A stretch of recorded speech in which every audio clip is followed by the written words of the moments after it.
voudrait respecter le calendrier électoral. Déjà, on comprend qu'il y a un conflit. Vous avez suivi le point de presse de la MONUSCO hier, évoque la résolution 2211 du Conseil de sécurité, la dernière résolution, qui donne pouvoir à la MONUSCO d'appuyer la CENI dans l'organisation des élections.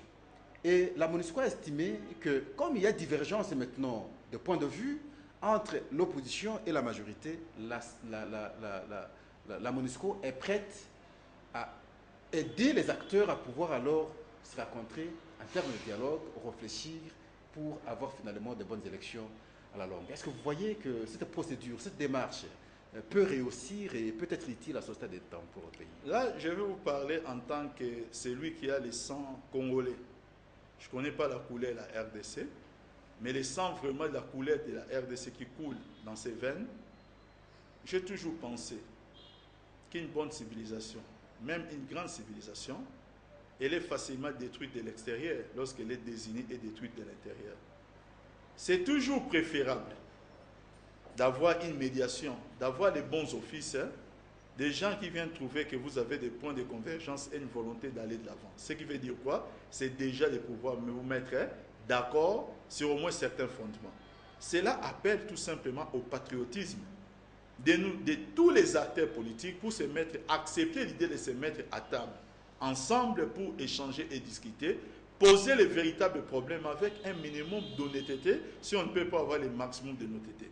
Maintenant, qu'on nous dise maintenant, par rapport à cet acquis, s'il est déjà installé, qu'il y aurait peut-être Jésus-Christ qui reviendrait du paradis, ou il y aurait peut-être n'importe quel mort qui serait ressuscité, pour venir maintenant les consolider, je dirais oui. Mais venir dire qu'il faudrait maintenant qu'il puisse y avoir une institution internationale qui va venir pour que maintenant, moi et mon frère de l'opposition, que nous venions nous expliquer devant lui pour que lui nous aide à trouver la solution, je suis contre ce genre de schéma. Ma position est assez claire. Oui, mais justement, votre position est assez claire. La fois passée, on avait évoqué, il faudrait qu'on évoque encore aujourd'hui, même lorsqu'il faut prendre la résolution 2094. 98. Voilà. 98. Et 98 plutôt. Et dans sa disposition 14.b, Papi Tamba, on évoque également le dialogue. Ce dialogue-là, c'est vrai, les gens interprètent de la manière qu'ils peuvent interpréter, mais c'est pour avoir de bonnes élections. Maintenant qu'on s'approche des élections, on n'a pas un bon climat. Vous ne voyez pas que nous sommes en train de tomber dans le piège, n'est-ce pas, de cette résolution, non, je n'ai pas... pour que finalement on ait le dialogue? Je pense, parce que j'aime pas me contredire, je vous donnerai la même réponse que je vous ai donnée la dernière fois. J'invite un peu à notre position à un minimum d'humilité. Humilité parce que lorsque nous négocions, nous du pouvoir, les différentes démarches pour aboutir à cette résolution, qu'il faut le dire, une grande première dans l'histoire du Conseil de sécurité, il n'y a pas de jurisprudence et il n'y en a pas encore d'autres qui puissent ressembler à cela, consacrant la force d'intervention. Mais lorsque nous les négocions, et il faut encore rappeler qu'une démarche du pouvoir congolais, nos amis l'opposition et les archives peuvent parler. Ils nous fustigeaient partout, ils nous critiquaient partout. Ils ont tout critiqué, même l'accord cadre d'Addis Abeba. Ça veut tout simplement dire que lorsqu'il y a un texte qui est mis en place, il y a ce qu'on appelle l'esprit et la lettre. Il y a la philosophie du texte. Et c'est tout à fait normal que lorsqu'on n'a pas été partie prenante dans un processus, qu'on puisse mal interpréter les choses. Vous savez, on ne veut pas s'ériger en docteur puisque nous sommes humbles de nature. Nous ne disons pas que nous voulons être des professeurs.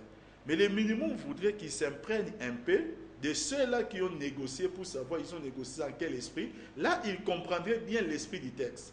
Le texte ne parle pas qui nous devons aujourd'hui entre Congolais. Ça, c'est mal connaître Joseph Kabila en tant que président de la République démocratique du Congo, qui va négocier un texte qui va consacrer à ce qu'il puisse y avoir des institutions supranationales qui vont maintenant contrôler le dialogue entre Congolais. Il a toujours été partisan d'un dialogue entre... Non, mais la résolution ne le dit pas. Le ministre des Affaires étrangères était sur place. Mais la résolution, mais cautionner, c'est ce que je dis, que l'esprit qu'ils essaient de donner de cette disposition n'est pas son esprit réel. Il faut maintenant entrer dans les chefs de ceux-là qui l'ont négocié parce qu'ils n'étaient pas là. Parce que nous sommes aussi... Ne pas dialoguer en politique et criminel. On a, le pays aujourd'hui a une image d'un pays qui ne respecte pas ses accords. Vous venez d'évoquer d'ailleurs la déclaration, enfin l'accord cadre d'Addis Abeba. Et jusqu'au jour d'aujourd'hui, les négociations continuent.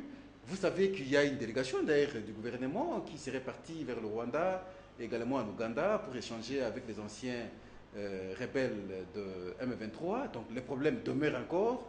Non, mais c'est la preuve que nous